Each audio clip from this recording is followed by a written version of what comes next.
네, 그럼 오늘 프로그램을 시작할게요. 네, 제로원에서 진행된 포럼 프로그램이고요. 벌써 두 번째 시간이네요.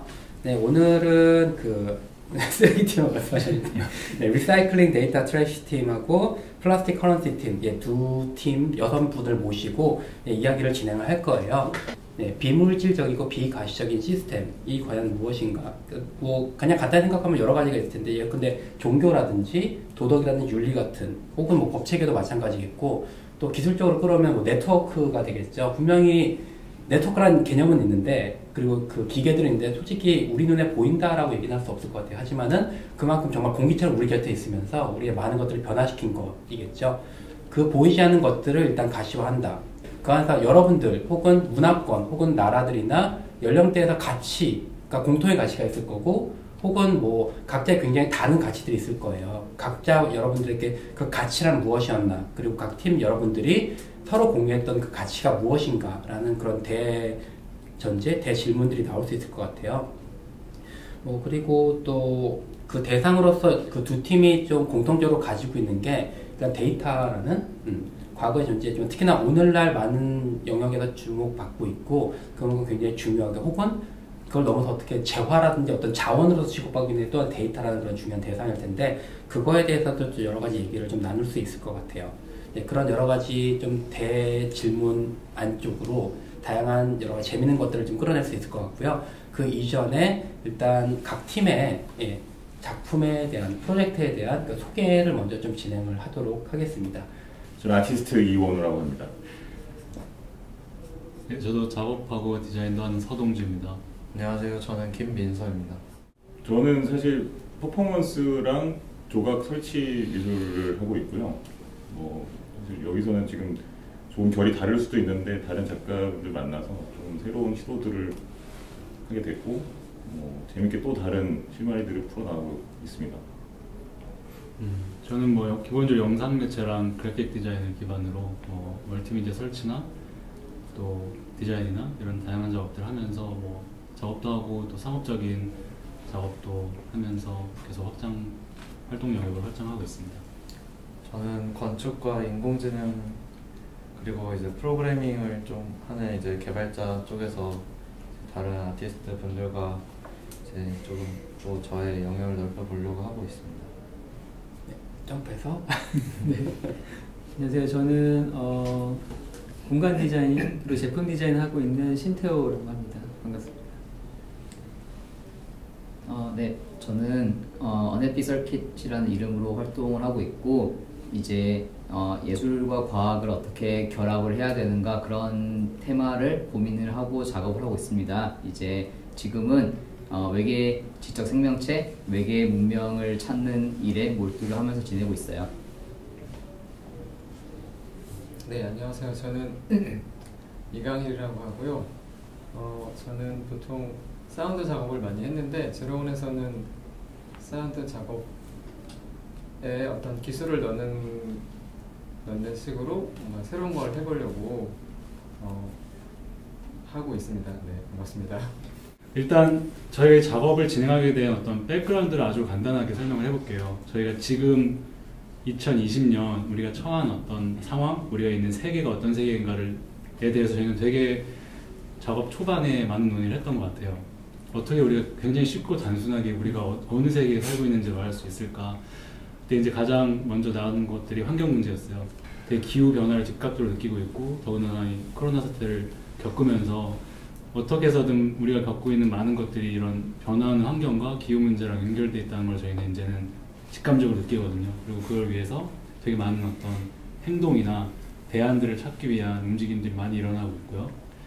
근데 그런 어떤 환경 문제, 굉장히 물리적이고 실제적인 환경 문제가 한편에 있다면, 또 다른 한편으로는 디지털 생태계가 있습니다. 이제 뭐랄까, 저희의 삶이 거의 삶의 모든 영역이 디지털라이즈 되고 데이터화 되고 있습니다. 실제로 더 이상 이제 어떤 디지털 테크놀로지나 데이터를 이용하는 어떤 디바이스가 없이는 저희는 1분 1초도 이제 살아갈 수 없는 어떤 환경에 살고 있고요. 거의 모든 것들이 연결되어 있고, 클라우드를 통해서 많은 데이터들이, 그리고 정보들이 소비되고 유통되고 생산되는 그런 시스템 안에 이미 들어와 있고, 지금 여기 있는 모든 환경도 그러한 어떤 시스템 일부라고 할 수 있습니다. 그러한 환경에서 우리가 어떤 작업을 할 수 있을까를 많은 고민을 했고, 한편에 우리가 익히 알고 있는 재활용 아이콘, 한편에서 이런 재활용 아이콘을 어떤 상징하는 실질적으로 물리적인 쓰레기들을 업사이클링 혹은 리사이클링해서 생태계를 순환시키고 어떤 지속 가능한 발전은 아니고 지속 가능한 삶을 추구하고자 하는 움직임이 정말 많이 일어나고 있고 되게 유의미한 성과들도 보고 있다고 생각을 합니다. 물론 아직도 이제 첫 발을 뗀 상태이긴 하지만, 근데 저희는 어떤 물리적인 쓰레기를 재활용해서 그것을 리사이클링하고 업사이클링해서 지구 생태계를 보호한다는 어떤 재활용의 취지가 있다면, 저희는 한편으로 정말 말씀드린 것처럼 디지털 트래시, 우리가 이 디지털 미디어 환경에서 생산하고 소비하고 유통하는 수많은 데이터들을 다시 리사이클링해서 무언가 새로운 어떤 시청각적 생태계 혹은 우리는 지금은 알 수 없지만 어떤 온라인 플랫폼 같은 거를 만들 수 있지 않을까라고 해서 기획한 게 저 RDT라는 저희의 프로젝트입니다. 그러니까 로딩 바 같은 경우는 우리가 몇 % 남았다 데이터를 읽을 때 그걸 알 수 있게 이렇게 설계가 되어 있지만, 저 로딩 아이콘은 엄청나게 길게 연장되어 있는 시간을 우리가 느낄 수 있는 되게 대표적인 거라고 생각을 합니다. 그래서 어떻게 보면은 디지털 생태계 그 헤아릴 수 없는 시공간을 상징하는 어떤 아이콘이라고 할 수 있습니다. 저 트로우 마크는. 그래서 저거가 또 순환하는 어떤 형태를 띠고 있기도 하고요. RDT 구동 방식을 빠르게 설명을 하자면, 자신의 디바이스, 그러니까 저희가 프로그램을 한 개를 만들었어요. RDT 프로그램을 만들었고, 그거를 자기 디바이스, 이를테면 데스크탑에 설치를 한 유저가 일상생활 속에서 자기가 그냥 생활하듯이 데이터를 생산하고 또 그냥 휴지통에 버리기를 합니다. 그러면은 휴지통에 버린 그 삭제된 데이터는 일정한 어떤 저희가 정한 알고리즘 변수를 기준으로 분리수거가 돼요. 그래서 분리수거가 되고 그 디지털 트래시는 재활용이 되어서 어떤 특정한 시청각 미디어 환경을 재창조를 합니다. 그래서 그 형태적 결과물은 인체, 식물, 동물, 사물 등의 형태를 띠고 있습니다. 그리고 필연적으로 어떤 우리가 사용하는 디지털의 데이터의 종류가 다르기 때문에 사용자의 어떤 생활 패턴을 반영할 수밖에 없고요. 그래서 그 데이터의 종류 및 변수에 따라서 말하자면 기형적으로 그 저희가 설계해 놓은 그 어떤 재활용된 이미지가 변화하게 됩니다. 다이어그램을 보면은 뭐 디바이스에서 딜리트 데이터를 한다. 그럼 그 데이터는 저희가 만든 앱을 통해서 지금 이제 파일 종류별로 변수에 따라 분류가 되어 있고, 또 그것이 어떤 서버를 거쳐서 웹 환경으로 들어가게 됩니다. 그리고 그 안에서는 유저가 한 명이 될지 10명이 될지 100명이 될지 각자 자기만의 어떤 환경에 맞춰서, 그리고 생활 패턴에 맞춰서 재활용된 어떤 이미지를 계속해서 생산하고 증식시키게 되는 구조입니다. 짝다리를 집은 어떤 이상한 캐릭터가 얼굴이 보이고, 또 뒤에는 되게 저게 감자인지 돌인지 뭔지 모를 저것도 얼굴인데 이상하게 생긴, 저희가 아직 캐릭터 이름을 못 정했는데 아마도 유저2라고 할 수 있는 어떤 캐릭터가 있고요. 또 이 바닥에 지금 현장에 보이진 않지만 어떤 식물, 이상하게 자라있는 식물의 형태들이 보입니다. 일단 저희가 사실 이거는 프로그램을 깔고 롱텀으로 유저가 이걸 이용을 하면서 조금씩 이미지를 증식해 나가는 어떤 플랫폼인데, 전시에서는 사실 그런 게 불가능하잖아요. 되게 짧은 시간에 관람객이 체험을 해야 되기 때문에 가장 쉽고 단순하고 이 어떤 즉각적인 반응이 있을 수 있는 구조로 설계를 했습니다. 예, 저의 작업에 대한 개괄적인 설명은 이상으로 마치겠습니다. 저희 프로젝트 좀 설명드리자면은, 저희는 이제 플라스틱 커런시라고 해서 근래에 개발된 물질 중에서 우리 상에는 가장 큰 영향을 미치는 물질이 플라스틱이잖아요. 그래서 플라스틱을 봤을 때 제일 이제 샤킹했던 게 그 83억 톤의 플라스틱이 현재까지 생산이 되고 있고, 그거에 단지 이제 9%만 재활용이 되고 있다. 라는 게 이제 조금 놀라웠고, 그 사실을 바탕으로 좀 우리가 조사를 해보고 거기서 우리가 할 수 있는 게 뭘까를 이제 처음 얘기를 했어요. 그래서 그 안 되는 이유들이 결론적으로는 이 시스템 안에서 돌아가는 것들이 뭔가 좀 잘못되고 있다라는 그런 결론을 얻게 됐거든요. 뭐 여러 가지 방식들이 있죠. 뭐 시도했던 게 뭐 캠페인 방식도 있고, 혹은 뭐 법을 바꾼다거나, 뭐 아니면은 뭐 이런 어떤 수거함을 만든다거나 여러 가지 방식들이 있는데, 그리고 시도되어 들어왔고, 근데 그것들이 또 왜 잘 돌아가지 않을까에 대해서 이제 다시 한번 생각을 하고 고민을 했던 거죠. 저 다이어그램이 기존에 나와 있는 자료들이 아니고 저희가 일일이 다 그 찾아가지고 업체에서 어떻게 하고 있고 그래서 얘가 어디로 보내지고 어디로 보내져서 어떻게 분리가 돼서 다시 우리 손으로 어떻게 돌아오지를 일일이 다 본 거거든요. 그래서 보시면은 이제 페트병이 수거 업체들이 여러 군데가 있는데 이게 그 중간 수거 업체도 있고 최종 수거 업체도 있고 그 수거 업체들이 자기가 나름대로 재가공을 해서 또 다시 그 가공 업체한테 또 판매를 하게 되는 거죠. 아니면 뭐 수출한다거나 뭐 이런 그 흐름들이 있어가지고 그 흐름들을 다이어그램으로 저희 나름대로 한번 분석을 해본 거죠. 그러니까 분석을 해봤을 때 최종적으로 저희가 얻게 되는 거는 결국 이제 좋은 품질의 제품이냐 아니면은 저품질의 제품이냐 이렇게 또 두 가지로 나눠지게 되더라고요. 근데 지금 많은 부분은 이제 저품질의 제품으로 생산이 되는데 그 이유는 수거 과정들에서 품질이 떨어지기 때문에 요게 좋은 품질의 제품이 나올 수가 없다, 재활용이 될 수가 없다라는 판단이고, 그렇기 때문에 이제 재활용률이 전체적으로 낮아지게 되는 거고, 그럼 이거를 좋게 만드는 거는 결국 고품질의 제품이 많이 생산돼서 이게 하나의 산업으로 가치를 만들어내는 산업으로 만드는 게 좋겠다라고 이제 판단을 했었어요. 그래서 저희가 이제 잡았던 개념이 화폐라는 개념이었고, 그거는 자본주의 사회에서 살고 있는데, 그러면 이제 자본주의 논리로 이 시스템을 돌아가게 만들어야겠다고 싶었어요. 그래서 그 논리에 이제 돈의 논리인 거고, 결국 이게 가치가 있고 돈이 된다는 순간 사람들은 어떻게 보면 산업을 만들어내고 그 산업이 만들어짐으로 해서 이 전체적인 리사이클링 시스템이 잘 돌아갈 수 있겠다고 이제 판단을 했던 거죠.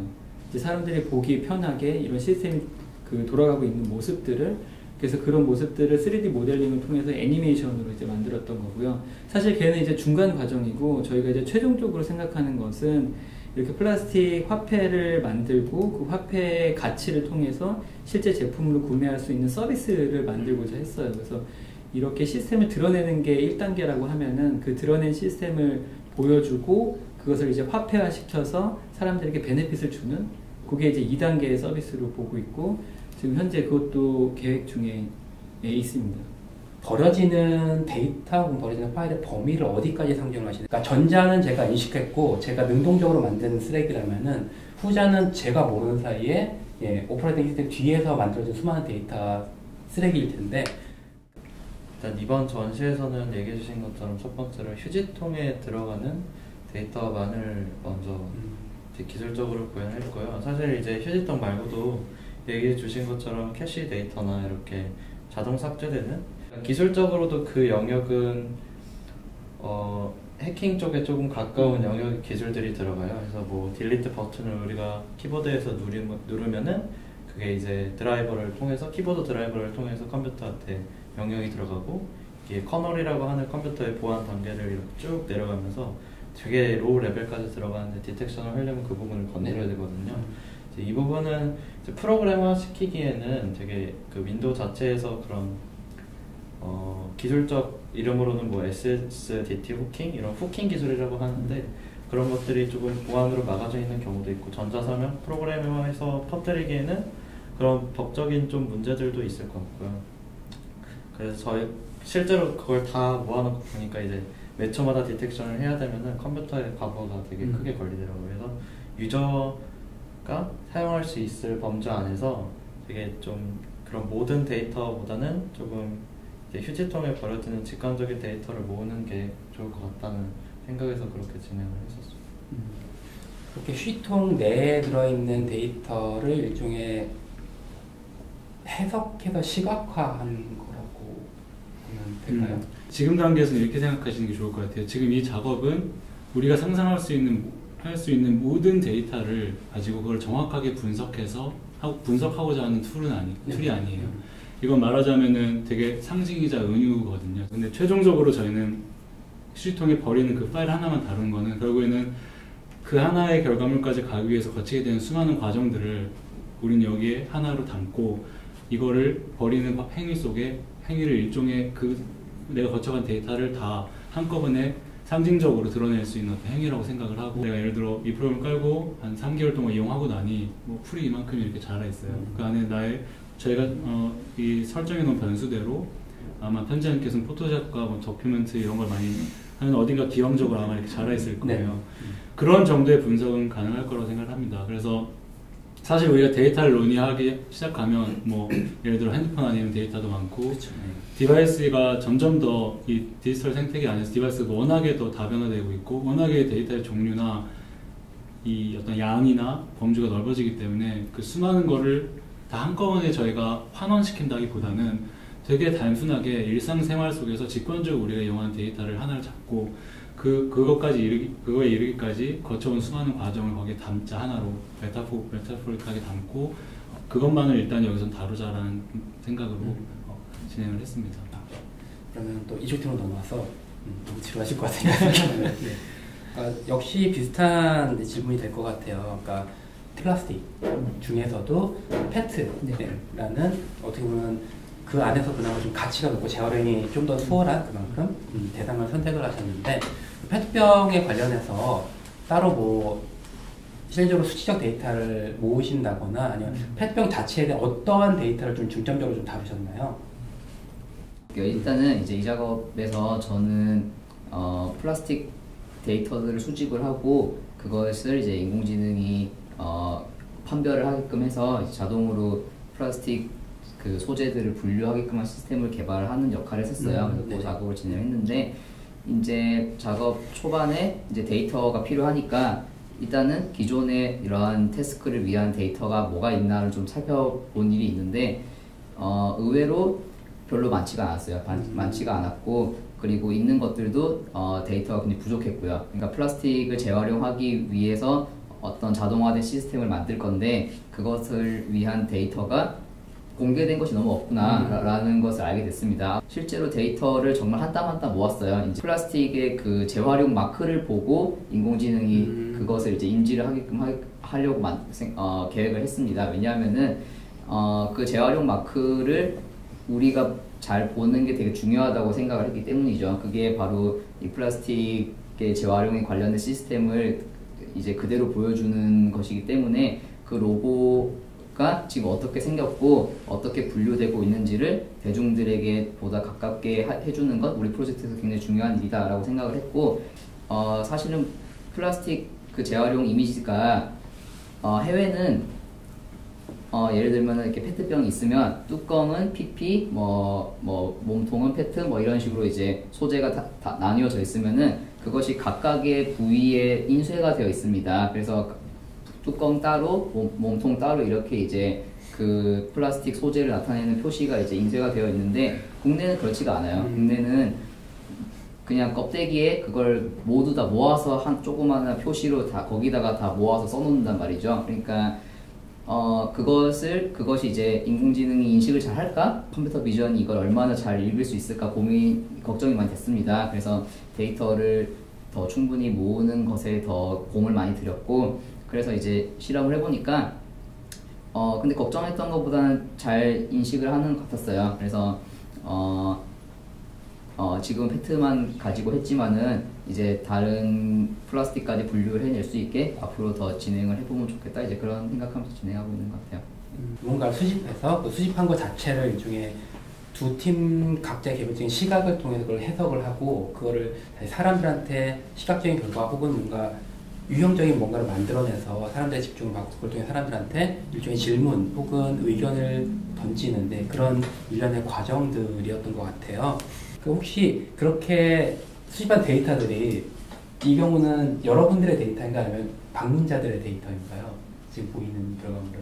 지금 데이터들은 저희가 설정하기에 휴지통에 모아지는 그 삭제된 데이터를 고르다 보니까 일단 저희가 어느 정도 전시를 위해 설정된 데이터를 만들어 놓은 거고요. 공 작가님이 말씀하신 것처럼 데이터를 어떻게 설정하느냐에 따라 완전 또 계속 다른 걸 만들 수가 있을 것 같아요. 그러니까 저는 작업실 앞에 지금 제가 약간 좀 멀리 작업실이 있는데 바로 옆에 식당 앞에 600년대 느티나무가 있어요. 정말 거대한 느티나무를 보면서 저희가 데이터를 받아들여서 어찌됐건 지금 버리는 데이터를 통해서 시작된 어떤 가상의 하나의 이파리가 한 사람의 그 삶의 주기에 맞춰서 계속 자라나는데 나중에 그러니까 이제 100년, 120년 산다 치면 나중에 어떤 모습으로 얘가 나무가 자라있을까 이런 생각을 하면서 좀 그 사람의 삶 자체를 좀 생각해 볼 수도 있고 그걸 환기시킬 수도 있겠다 이런 생각을 했었어요. 그래서 뭐 지금 일단 출발은 좀 우리와 더 친숙하게 볼 수 있는 자연물이나 이런 것들로 했던 것 같습니다. 네.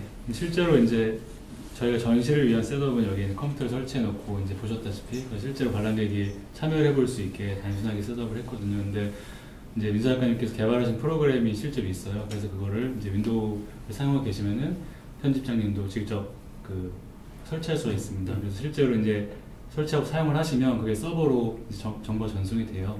롱텀으로 이제 나는 아마 모르고 그냥 지내시면 되는 거예요. 이제 계속 사용하시면 되는 건데 부지불식간에 모이는 그런 어떤 찌꺼기들이 모아서 방금 말씀하신 그런 600년 된 느티나무처럼 어떤 형상을 구성할 거고, 그리고 아까 말씀드린 것처럼 본인의 생활 패턴에 따라서 아마도 지금 저희는 예상할 수 없는 이상한 기형적인 어떤 구조가 형성이 될 수도 있고요. 정말 말씀하신 대로 이게 개인을 타겟으로 일단 범위를 설정하거나 아니면 한 집단에 대해서 그 고유의 아바타로 최종 결과물이 어떻게 나온다라는 건 굉장히 재밌을 것 같아요. 그걸 통해서 그러니까 뭐 이게 정말 사이언스는 아니니까 데이터 시각화에서 얘기하는 데이터 매핑을 통해서 얘가 결과물 얘니까 어떤 분석을 위한 것까지는 아니겠지만, 그리고 어떻게 보면 예술의 자유로움이겠죠. 그걸 통해서 기형적인 무언가든 아니면 굉장히 매력적인 뭔가 나왔을 때 이걸 통해서 역으로 사람들한테 일종의 한번 추적해봐, 해석해봐라는 그런 질문을 던진다라는 결과물일 것 같다는 저희 상상이 듭니다. 플라스틱 자체에 대한 데이터 전무한, 특히나 심지어 우리나라 같은 경우는 그런 데이터 분류 자체조차 체계화되어 있죠. 한국에 뭉뚱그려 해서 그러니까 분류 자체가 되게 어려운 그 상황에서 모으셨다는 게 되게 체감이 됐고요. 그러니까 그렇게 모으신 데이터들이 그럼 어떤 형상을 이루었나, 그러니까 그게 여러분들이 혹시나 그러니까 예측했던 그대로 나온 건가, 혹은 그 자체가 여러분들이 예측하지 못했던 전혀 다른 무언가가 나왔나, 그거에 대해서 얘기를 좀 듣고 싶어요. 일단은 데이터를 저희가 이제 모으고 나서 그 데이터를 모으는 목적 자체가 하나의, 그러니까 이 데이터를 인식을 해서 얘가 어떤 소재인지를 알게 되면은 이거를 가치화할 수가 있겠다라고 판단했어요. 가치화하는 것은 결국 돈으로 치환하는 건데, 그러니까 인식하지 못하면 가치화할 수가 없잖아요. 인식을 하고 이게 뭔지를 알아야지 얘를 가치화할 수 있으니까 그게 이제 가장 큰 목표였고, 그 목표를 바탕으로 이제 데이터를 모으게 됐는데, 이 시스템을 보면서 한 가지 이제 알게 된 사실이 뭐냐면, 사실 환경 부담금이라는 거를 알게 됐거든요. 근데 많이들 모르실 거예요. 그게 어떤 거냐면은, 우리가 1,000원짜리 물건을 사면은 이제 그람당 0.245원을 이제 나라에 내고, 만든 사람이 나라에 내고 그 돈을 모아서 이 중간에 폐기하는 이 폐기 업체들한테 나눠주는 개념인 거예요. 그러니까 그람당 0.24원이 결국 이 안에 포함이 되어 있는 거죠. 우리가 사는 물건 안에. 그래서 그 분담금을 재활용 업체한테 나눠주니까, 재활용 업체들은 이 분담금에 의지해서 산업 활동을 하는 거죠. 그러니까 뭐 데이터를 모으는 것과 별도로 이제 리서치라는 걸 하게 되는데, 그걸 통해서 알게 된 이 두 가지 사실을 바탕으로 해서, 그러면 데이터에 올바른 가치를 매길 수 있고 그 데이터를 돈으로 환산해서 사용자에게 돌려줄 수 있으면은 이 데이터는 가치 있는, 그러니까 우리가 데이터를 매기는 행위 자체가 가치 있는 행위가 될 수 있겠다라고 판단이 됐어요. 그래서 저희가 말하자면은 저희는 이렇게 시각적으로 나오는 결과물로 형태가 바뀌는 건 아니지만, 말씀하신 거가 있었는데 제가 좀 강조하고 싶어서 말씀을 드리면, 그러니까 사람들이 이거를 실제로 하지 않을 것들을 하게 만드는 거, 그 시스템을 만드는 거가 저희가 이상적으로 생각하는 어떤 결과물인 거였던 거고요. 그래서 그런 과정, 근데 제가 아까 그 RDT 분들의 얘기를 들으면서 생각한 거는, 저희가 공통적으로 생각하는 게 있었어요. 뭐냐면 RDT 분들은 이 수용적인 그림이 직관적이어서 사람들이 이렇게 하면 이렇게 된다는 걸 느끼기 쉽게 하고 싶다고 하셨잖아요. 저희도 마찬가지로 그런 식의 고민들이 많았거든요. 그게 바로 이제 저희는 예를 들어서 투명 페트를 재활용하면 나한테 바로 돈이 된다, 이런 거 알려주는 거죠. 이런 점에서 비슷한 점이 있었다는 생각이 들어요.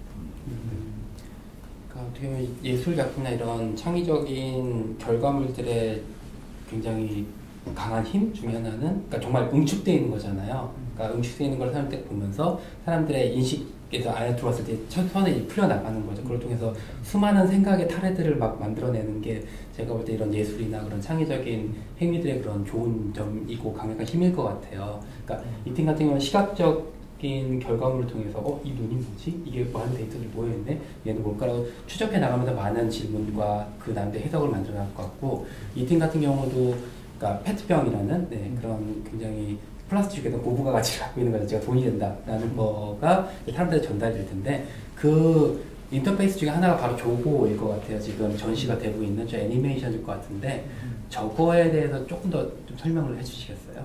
그 지금 제 가운데 있는 저 플라스틱 페트병 중심으로 위에는 생산자고 이제 밑에는 우리가 사용하는 그 두 가지 분류예요. 이게 그 리사이클링 하는 게 공동주택, 아파트에서 공동주택이 있고 단독주택 이게 달라요. 분류 체계가 다르고 재활용 체계가 달라서 분류를 한 거고 그래서 그것들이 어떤 업체로 들어가서 밑에 이제 그 측면에 있는 대지들 어떤 업체로 들어가서 걔들이 서로 보내줘서 밑으로 하부에서 이제 재활용 물체들이 나오게 되는 거죠. 근데 여기 녹색으로 보이는 게 제가 말씀드렸던 환경 분담금에 대한 거거든요.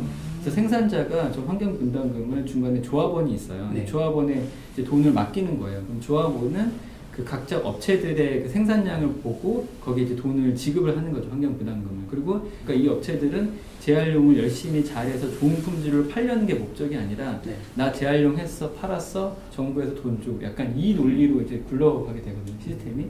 그래서 저희가 지금 이 오렌지 라인으로 본 거는 저희가 제시하는 이제 플라스틱 커런시라는 라인인데 이 생산자가 결국 여기에 포함된 거잖아요. 내가 사고 있는 물건에 환경 부담금이 포함이 되어 있는데 그것들을 다시 이 그 재활용돼서 나오는 여기 옷이라던가 뭐 여기 부직포라던가 이렇게 생산되는 다른 그 품질의 제품을 샀을 때 베네핏을 주자. 그러면 그게 베네핏이 다시 그 판매자한테 그러니까 소비자한테 갈 수 있지 않을까? 이제 이런 사이클을 만들고자 했어요. 그래서 지금 밑에 보시면은 저런 상품들이 친환경 제품이라고 해서 이제 많이 나오고 있거든요. 페트병으로 만든 옷도 있고, 페트병으로 만든 뭐 가방도 있고, 뭐 가구도 있고, 뭐 이렇게 많이 나오는데 이것들이 저희가 판단했을 때 너무 산업적으로, 그러니까 부분적으로 구분되어 있다. 예를 들면은 뭐 그 어떤 기업에서 만들면 그 기업에서만 그게 이제 생산이 되는 거죠. 같이 얘기할 수 있는 공공의 어떤 그런 시스템을 만들 수 있지 않을까? 예, 그런 차원에서 이제 플라스틱 커런시를 제안했던 거고 그런 의미에서는 그 환경 부담 그 기존에 어떻게 관습화된 환경 분담금을 변화시킬 수가 있는 거죠. 네, 그런 개념에서 이렇게 좀 가시화해서 표현을 했던 거고 이걸 통해서 만약에 조금 관심을 갖고 이런 그 요소별로 그 공정별로 보게 된다면은 한 번 더 이제 들어가서 그런 플라스틱 커런시가 어떻게 역할을 하지라고 질문을 할 수 있을 것 같다는 생각이 들었어요.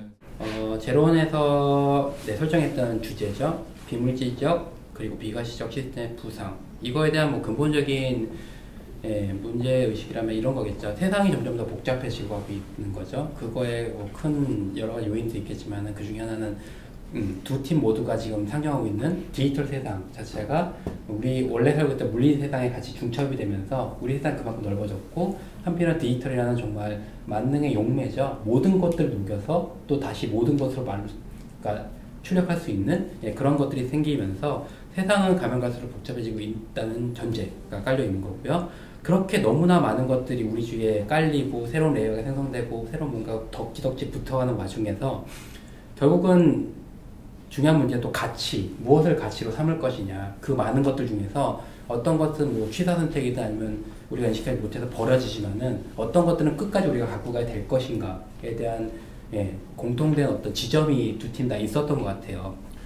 저희가 그 이야기하면서 나왔던 어떤 공감했던 부분이 결국 디지털 데이터를 다루고 하는데 이게 어떤 하나의 예술의 형태로 관객에게 안에서 어떤 반응을 일으킬 수 있을까 이거를 좀 생각했던 것 같아요. 그래서 그 보이지 않는 내면에 어떤 작용을 이끌어낼 수 있을까 그런 거에 저희는 좀 가치를 두고 있었던 것 같습니다. 그렇기 때문에 뭔가 가치를 어떤 유용성이나 어떤 유틸리티나 효용성 가치가 있음 우리가 보통 생각하는 그렇게 생각을 한다기보다 어쩌면 우리가 하려고 했던 거는 지금 여기 제로온에서 주제를 정해주신 것처럼 되게 보이지 않는 그 비가시성, 그 어떤 수면 안에 이렇게 들어가 있던 아무도 관심 갖지 않았던 어떤 뭐 저희 같은 경우는 디지털 쓰레기 데이터를 토대로 그걸 끄집어내서 방금 말씀해 주신 것처럼 이 미디어 환경이 구성된 어떤 작동 방식이라든지 우리가 데이터를 매일매일 버리고 그 안에 완전 휩쓸려 살아가는데 그 어떤 순환체계 안에서 우리가 어떤 식으로 이런 데이터를 받아들이고 정보를 또 생산하고 또 정보에 또 이용을 당하는지, 그리고 우리는 무엇을 만들어가고 있고 또 무엇을 쉽게 망각하는지, 이런 것들에 대한 어떤 정서적이거나 혹은 뭐 이성적일 수도 있고 오히려 그런 전반적인 어떤 시스템에 대한 재고를 해볼 수 있는 어떤 예술적인 어떤 제스처 같은 거라고 생각을 합니다. 제가 개인적으로 가치에 관한 얘기를 할 때 변화를 이끌어내는 것들을 통틀어서 그냥 가치가 있다고 좀 확장돼서 얘기를 해보면은 그게 예술도 이제 감정의 변화나 아니면 저런 어떤 시스템에 관한 인식 체계의 변화나 결국 이게 변화를 이끌어내면 가치가 있을 것 같다는 생각을 하는 관점으로 봤을 때 그런 생각이 듭니다. 오늘의 쓰레기는 내일의 자원이다라는 얘기가 가장 많이 나오거든요. 근데 자원을 바라봤을 때 사실 기존에 저희가 이전의 시대에는 자원이라는 게 자연 안에서는 잘 순환 구조를 만들어서 잘 돌아가고 있었죠. 내가 쓰고 내가 버린 게 다시 폐기되면 그 안에서 또 다른 자원을 만들어내고, 근데 이렇게 그게 끊어진 게 얼마 되지 않은 거예요. 그리고 50년 사이에 이 플라스틱이라는 새로운 소재가 나옴으로 해서 이게 이제 끊어지게 됐던 거고, 그러면은 결국 이거를 이제 다시 이어서 이것들이 잘 순환될 수 있게 만드는 거, 그래서 이제 새로운 자원이 투입돼서 더 이상 이게 폐기가 많아지는 게 아니라 폐기된 게 다시 자원으로 들어가서 이 선순환 구조를 만드는 것은 사실 많은 사람들이 이제 목표로 잡고 있는 부분이긴 한데, 그 부분을 이제 빨리 가게 만드는 게 저희의 역할이지 않을까, 그 예술을 하는 사람들의 역할이지 않을까, 그게 촉매로서의 역할인 것 같고, 그런 부분을 하기 위해서 저희가 이제 제시했던 거는 좀 이제 극단적인, 어떻게 보면은 제안인 거죠. 남들이 봤을 때 이게 가능해? 이게 뭐 비즈니스적으로 이게 말이 돼? 뭐 이렇게 얘기할 수 있지만, 이런 시스템의 제안을 통해서 이제 한번 재고를 해볼 수 있고, 그게 어떻게 보면 이제 지금 우리가 그 비가시화된 이 시스템을 가치화 시켜서 만들어내는 그런 일련의 진보적인 행위이지 않을까? 뭐 이런 생각을 했었어요. 그래서 그런 건 어쩌면 되게 실효적인 가치를 위한 일들이고, 그게 예술이야? 라는 질문을 제가 언젠가 받았던 적이 있거든요. 저도 그 질문을 듣고 선뜻 이렇게 대답을 잘 하지 못했던 것 같은데, 그때만 해도 저도 어떤 면에서는 되게 이전에 제가 해오던 방식을 되게 습관적으로 생각을 하고 있더라고요. 그러니까 예술 작품을 보여주는 방식 있잖아요. 뭔가 추상적인 어떤 가치를 추구하는 그러한 모습으로 뭔가 이 프로젝트를 표현하는 것을 무의식적으로 이제 그렇게 아이디어를 푸는 걸 생각을 제 스스로 하고 있었는데, 같이 이제 작가님들하고 프로젝트를 진행을 하면서 뭔가 그렇지 않은 것, 그러니까 예술도 어떤 면에서는 더 실효적이고 더 세상을 변화시키는데 더욱 직접적인 이야기들을 해야 될 필요가 있구나, 그런 것들을 또 하면서 배웠어요. 그게 어쩌면은 이 시대의 새로운 예술의 모습이라고 할 수도 있는 것이죠. 감각하고 경험하는 것을 넘어서 더 진지한 목소리를 내는 것입니다. 저는 그게 저희 프로젝트의 어떤 모습이라는 생각이 들었어요. 그게 또 가치라는 생각도 들고, 네, 그런 생각이 들었네요. 예, 그 가치에 대해서 저도 좀 생각한 바가 있는데, 저희가 아까 여기 올라오기 전에 얘기를 잠깐 했었거든요. 그리고 RDT 분들의 작업에 대해서도 좀 생각을 많이 해보고 저희 작업도 생각해봤는데, 어쨌든 저희는 약간 소재적으로는 비슷할 수 있잖아요. 저쪽은 저희는 말하자면 약간 물리적인 세계에 있는 것이고 디지털 세계에 계신 것인데, 그럼 그 차이는 뭘까 생각해봤을 때, 물리적인 세계는 지울 수 없는 것 같아요. 디지털을 정신으로 비유하고 물질을 육체에 비유한다면 저희는 약간 이 육체와 물질을 온전하게 하는데 일조할 수 있을까라는 어떤 가치 추구했던 거고, 그렇지만 어쨌든 정신이라는 것도 육체와 관계가 있고 육체 역시 정신으로부터 영향을 많이 받기 때문에 유기적으로 몰려 있는 게 아닐까 하는 생각을 했습니다. 얘기를 듣다 보니까 되게 재밌는 생각이 하나 들었는데요. 결국에 정보라는 거는 이제 1과 0으로 기록되는데 그 1과 0이라는 게 결정되는 방식이 전자가 지금 여기에 흐르고 있냐 안 흐르고 있냐인 거잖아요. 사실 전자의 존재 유무는 변화하지 않는데 그 상태가 변화하는 거라는 생각이 갑자기 들었어요. 그래서 어떤 정보가 기록되어 있는 건 사실 그 전자의 존재 유무는 바뀌지 않지만 그 상태에 어떤 의의를 두는 것 같고, 그 상태가 흐트러졌을 때 이제 정보가 사라진다고 좀 표현하면 되게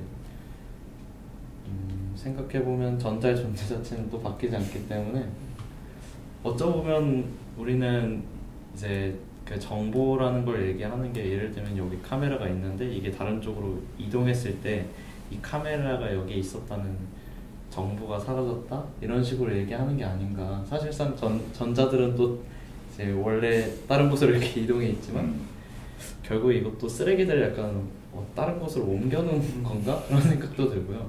그 쓰레기들을 어떤 특별한 배열로 모아놨을 때 여기 의미를 부여해서 그게 가치 있는 무언가가 됐다가 다시금 다시 쓰레기로 변화되고 약간 이런 거 같다는 생각도 들어요. 여러분들의 두 팀의 작업 같은 경우도 어떻게 보면 에너지가 더 들어가게 되잖아요. 그러니까 재가공 같은 경우도 플라스틱 일단 이미 결과물이 나왔고 이거를 다시 가치화하기 위해서 들어가는 에너지와 그냥 놔뒀을 때 그러니까 에너지 어느 게 더 뭐 재화적이나 한적으로 의미가 있을까를 따져봤을 때는 안 하는 게 어떻게 보면 옳은 거임에도 불구하고 이걸 하는 거에 분명 가치가 있는 거고, 예.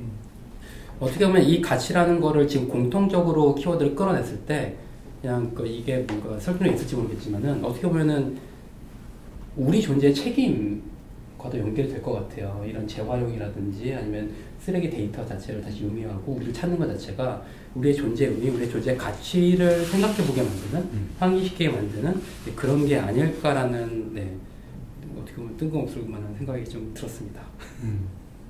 근데 되게 중요한 포인트인 것 같긴 해요. 그러니까 이거 작업뿐만 아니라 데이터에 대해서 되게 많은 생각을 하게 된 건데 꼭 쓰레기 데이터가 아닐지라도 네. 되게 저희가 그 어떤 시공간에 대한 인식이나 방금 말씀하신 그런 어떤 자아의 어떤 존재 감각이나 관계성, 세계와의 관계성 이런 것들이 되게 많이 변화하고 있는 것 같아요. 실제로 얼마 전에 읽은 기사 보면 10대들은 지금 뭐 일반화할 수는 없겠지만 자기 거울에 비친 자기 물리적인 얼굴 있잖아요. 그거보다 내가 찍어서 필터링과 이펙트를 거쳐서 올리는 SNS용 사진이나 혹은 자기 아바타 같은 거에 이게 더 나다라고 생각을 한대요. 실제로 정서적으로 이게 나지 거울 속에 비친 이 쌩얼은 내가 아닌 거예요.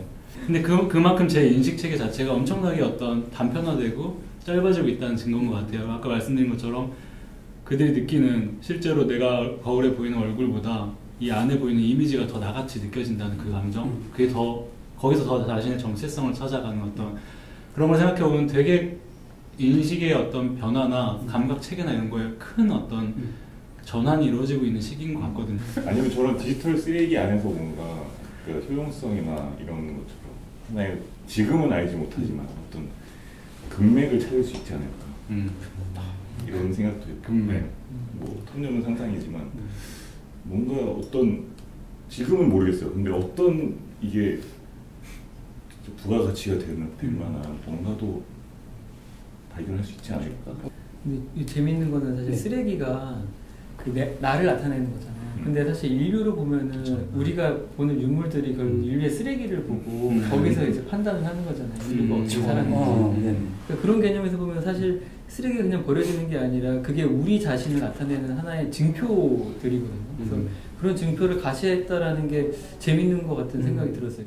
그럼 저희가 사실은 이 생태학이라는 거에 되게 지금 어떻게 보면 그 근간을 이루고 있는데 저희 작업에 근데 생태학이 자연으로 돌아가서 살자는 게 생태학은 아니거든요. 생태학이라는 건 결국 이제 밸런스를 맞추는 건데 공존을 하는 거고, 그럼 우리가 이 자연 안에서 인간으로서 어떻게 공존할 수 있을지를 이제 배우는 거고, 그랬을 때 바꿀 수 있는 게 뭔지를 이제 계속 생각을 하는 거죠.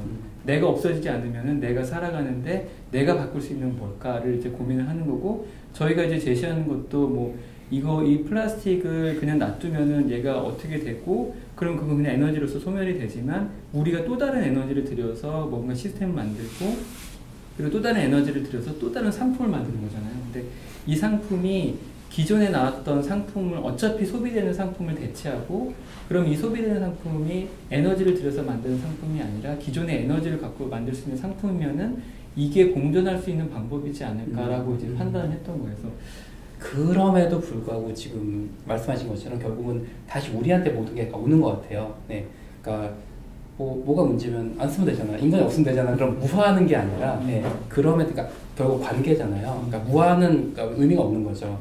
어쨌든 우리는 존재해야 되고, 그 와중에서 나올 수 있는 여러 가지 얘기도 우리의 가치는 뭐고, 우리의 관계성은 뭐고, 우리들이 그러면 계속 발언하면서 결국은 공유할 수 있는 게 무엇인가라는, 결국 우리 자신에 대한 얘기로 돌아온다는 게 굉장히 재미있는 것 같아요. 내년 저희가 프로그램을 이제 완성을 해서 여기 계신 분뿐만 아니라 지금 이걸 시청하고 계시는 분들 다 자기 컴퓨터에 깔고, 네, 한 1년 이용하시고 연말에 이쯤에 내년에, 네, 이런 각자의 자기만의 어떤 캐릭터 혹은 자기만의 식물로 이런 식으로 쫙 전시장에 모여서, 네, 내가 살아본 이런 게 만들어졌더라 하면서 거기서부터 이야기가 시작되지 않을까 싶어요. 우리가 무엇을 만들고 있고 어떻게 살았고 무엇을 잊고 있고 뭘 지워버리고 있고 뭘 기억하고 있고 뭐에 가치를 두고 뭐는 가치 없다고 생각하는지, 이런 이야기들이 결국에는 이런 촉발할 수 있는 어떤 매개체가 이런 예술적인 방식인 것 같습니다. 그 외에 어떤 것들, 또 그런 거를 자연스럽게 그리고 재밌게 이렇게 딱 시작하게 만들 수 있는 건 없는 것 같아요. 그런 예술적인 매체 이외에. 너무나 멋진 프로젝트 홍보였고요. 잘했어. 마지막에 한마디 하기로 했잖아. 그러니까 결국은 너무나 많은 것들이 바뀐 시기에 우리 살고 있죠. 그거를 조금 뭐 변형하자면은 결국은 움직이지 않으면 모르는 세상, 그만큼 많은 데이터가 있고 그만큼 많은, 예, 중첩되어 있는 세상들이 있는 가운데 저희들의 어떤 프로젝트나 행동 자체가 그 움직이지 않으면 모르는 상황에서 그러니까 로딩바처럼, 그러니까 변화를 인식하게 만드는 그런 인디케이터로서 굉장히 중요한 가치를 가지고 있다는 저희 개인적인 생각으로, 네, 오늘 자리를 좀 마무리를 하려고 합니다. 너무나 멋진 프로젝트 소개해 주는데 6분의 크리에이터분들께 감사를 드리면서, 네, 오늘 행사, 네, 여기서 마무리하도록 하겠습니다. 감사합니다. 감사합니다.